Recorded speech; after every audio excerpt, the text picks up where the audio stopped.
പറയുന്നത്. അതിൽ ഈ ദേശീയ ഭാരവാഹികളുടെ പട്ടിക പരിശോധിക്കുമ്പോൾ 13 വൈസ് പ്രസിഡന്റുമാരും 8 ജനറൽ സെക്രട്ടറിമാരുമാണ്. അബ്ദുള്ള കുട്ടിക്കൊക്കെ മാറ്റവുമുണ്ട്. കൂടുതലായി എന്തൊക്കെ വിവരങ്ങൾ നമുക്ക് അറിയാൻ കഴിയുന്നു പട്ടിക സംബന്ധിച്ച്? അതിൽ പ്രധാനപ്പെട്ട നീക്കമാണ് ഇപ്പോൾ BJP കേന്ദ്ര നേതൃത്വത്തിന്റെ ഭാഗമായി വരുന്നത്. നേരത്തെ പറഞ്ഞതുപോലെ തന്നെ BJPയുടെ ദേശീയ ജനറൽ സെക്രട്ടറിയായി കെ സുരേന്ദ്രൻ വരും എന്നുള്ളതായിരുന്നു പൊതുവിൽ കരുതിയിരുന്നത്. പക്ഷേ ദേശീയ സെക്രട്ടറി ആയിട്ടുള്ള നിയമനമാണ് ഇപ്പോൾ വന്നിരിക്കുന്നത്. ഏറ്റവും പ്രധാനമായി വസുന്ധര രാജ സിന്ധ്യ, അത് പ്രധാനപ്പെട്ട നിയമനമായി നമുക്ക് വിലയിരുത്താൻ കഴിയും. രാജസ്ഥാനിൽ മുൻ മുഖ്യമന്ത്രിയായിരുന്നു ഈ വസുന്ധര രാജ സിന്ധ്യ.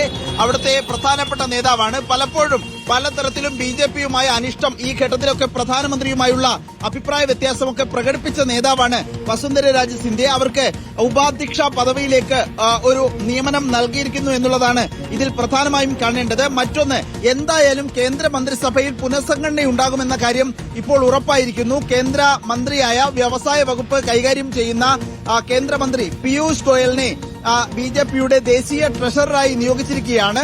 സ്വാഭാവികമായും നേരത്തെ തന്നെ BJPയുടെ പുനഃസംഘടനയുണ്ടാകുമെന്ന പ്രതീക്ഷയുണ്ടായിരുന്നു. ചില അഭ്യൂഹങ്ങളും ചില ചർച്ചകളും ഉണ്ടായിരുന്നു. അതിപ്പോൾ ഏറെക്കുറെ ഉറപ്പായിരിക്കുന്നു എന്ന് നമുക്ക് ഈ ഘട്ടത്തിൽ പറയാൻ കഴിയും.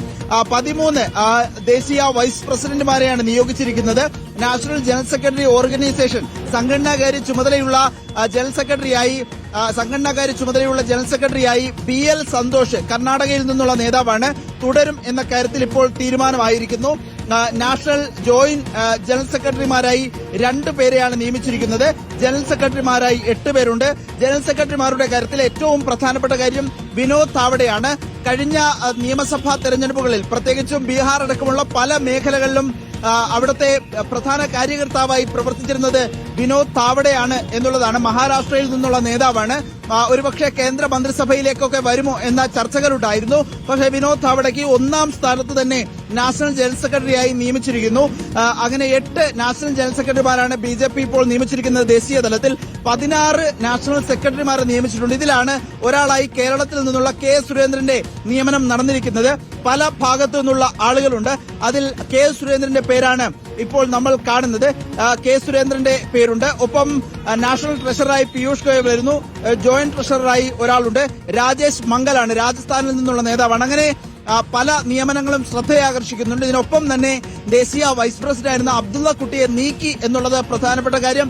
അനിൽ ആന്റണിക്ക് ദേശീയ സെക്രട്ടറിയായി ദേശീയ ഭാരവാഹിത്വത്തിൽ തുടരാൻ ഉള്ള സാഹചര്യം ലഭിച്ചു എന്നുള്ളതും പ്രധാനമാണ്.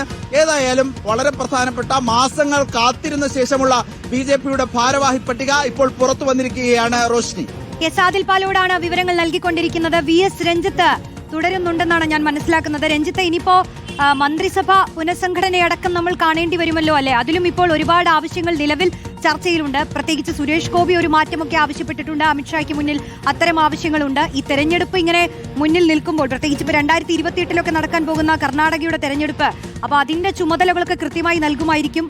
ഈ കേരളത്തിന്റെ പ്രഭാരി സ്ഥാനത്തിനൊന്നും മാറ്റമില്ലല്ലോ അല്ലെ? ഇപ്പൊ നിലവിൽ ഈ സംഘടന അഴിച്ചുപണിയാണ് നടന്നിരിക്കുന്നത്.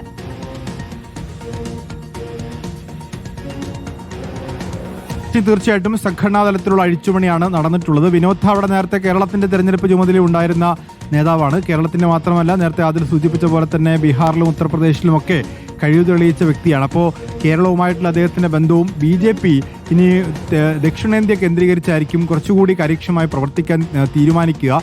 തമിഴ്നാട്, കേരളം തുടങ്ങിയ സംസ്ഥാനങ്ങളിലും അതുപോലെ തന്നെ കർണാടകയിൽ അവരുടെ സ്വാധീനം നിലനിർത്തുക, ഭരണം തിരിച്ചുപിടിക്കുക എന്നുള്ളത് വലിയ ലക്ഷ്യമാണ്. അപ്പോൾ അത്തരത്തിൽ ദക്ഷിണേന്ത്യ കേന്ദ്രീകരിച്ചുള്ള പ്രവർത്തനത്തിന് സജീവമാക്കത്തക്ക രീതിയിലുള്ള ഒരു പട്ടിക ദക്ഷിണേന്ത്യക്ക് കൂടുതൽ പ്രാതിനിധ്യം തമിഴ്നാടിനും അതുപോലെ തന്നെ കർണാടകയ്ക്കും കേരളത്തിനും പ്രാതിനിധ്യം കിട്ടിയിരിക്കുന്നു എന്നുള്ളതാണ് മറ്റൊരു പ്രത്യേകത എന്ന് പറയുന്നത്. ഇപ്പോൾ കെ സുരേന്ദ്രൻ സെക്രട്ടറി ആവുന്നു, തമിഴ്നാട്ടിൽ നിന്നുള്ള വെങ്കടേഷ് സെക്രട്ടറി ആവുന്നു.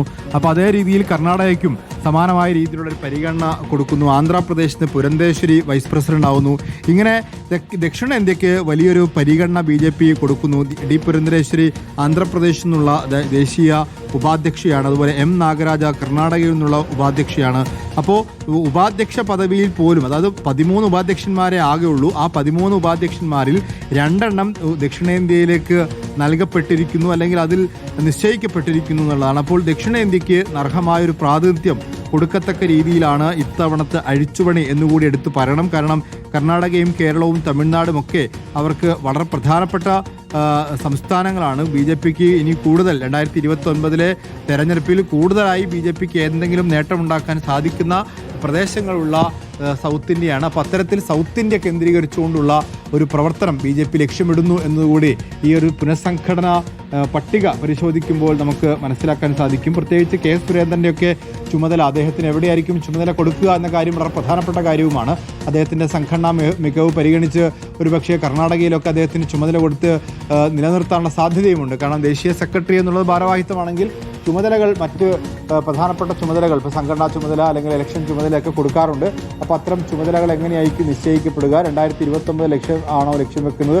അതോടൊപ്പം വരാനിരിക്കുന്ന രാജസ്ഥാൻ, കർണാടക തുടങ്ങിയ സംസ്ഥാനങ്ങളുടെ നിയമസഭാ തെരഞ്ഞെടുപ്പുകളുണ്ട്. അപ്പോൾ ആ ഉത്തർപ്രദേശിന് നിയമസഭാ തെരഞ്ഞെടുപ്പുണ്ട്. അപ്പോൾ അത്തരം വളരെ പ്രധാനപ്പെട്ട നിയമസഭാ തെരഞ്ഞെടുപ്പുകൾ വരാനിരിക്കുകയാണ്. ഉത്തർപ്രദേശൊക്കെ ബി ജെ പിയെ സംബന്ധിച്ചിടത്തോളം ആ ഭാഗം ഭരണ തുടർച്ച, അയോധ്യ സംഭവം, അതൊക്കെ എങ്ങനെ മറച്ചു വെക്കാൻ സാധിക്കും? അയോധ്യ രാമക്ഷേത്രത്തിലെ അഴിമതിയൊക്കെ ബി ജെ പിയെ വലിയ തോതിൽ പിടിച്ചുലച്ച സംഭവമാണ്. അപ്പോൾ ആ സമയത്തും ബി ജെ പിക്ക് ഉത്തർപ്രദേശ് നിലനിർത്തിയില്ല എങ്കിൽ സ്വാഭാവികമായിട്ടും വലിയ തിരിച്ചടി ഉണ്ടാവാൻ സാധ്യതയുണ്ട് 2029. അതുകൊണ്ട് ഉത്തർപ്രദേശിൻ്റെയൊക്കെ ചുമതല ഈ പറയുന്ന വിനോദ് ധാവഡെ പോലുള്ള വളരെ മുതിർന്ന സംഘടനാ ജനറൽ സെക്രട്ടറിമാർക്കായിരിക്കും കൊടുക്കാൻ സാധ്യത. സുനിൽ ബൻസലിനെ പോലുള്ള ആളുകളുണ്ട്, ബിപ്ലവ് കുമാർ ദേവിനെ പോലുള്ള, സ്മൃതി ഇറാനിയെ പോലുള്ള ആളുകൾ. അപ്പോൾ അവരൊക്കെ ഉത്തർപ്രദേശിന്റെ ചുമതലയിലേക്ക് വരാനും കൂടി സാധ്യതയുള്ള ആളുകളാണ്. അപ്പോൾ അത്തരത്തിൽ ഉത്തർപ്രദേശും രാജസ്ഥാനും അതുപോലെ കർണാടകയും ഒക്കെ ലക്ഷ്യം വെച്ചുകൊണ്ടുള്ള ഒരു ഭാരവാഹി പട്ടികയാണ് ഇപ്പോൾ പ്രഖ്യാപിക്കപ്പെട്ടിരിക്കുന്നത്.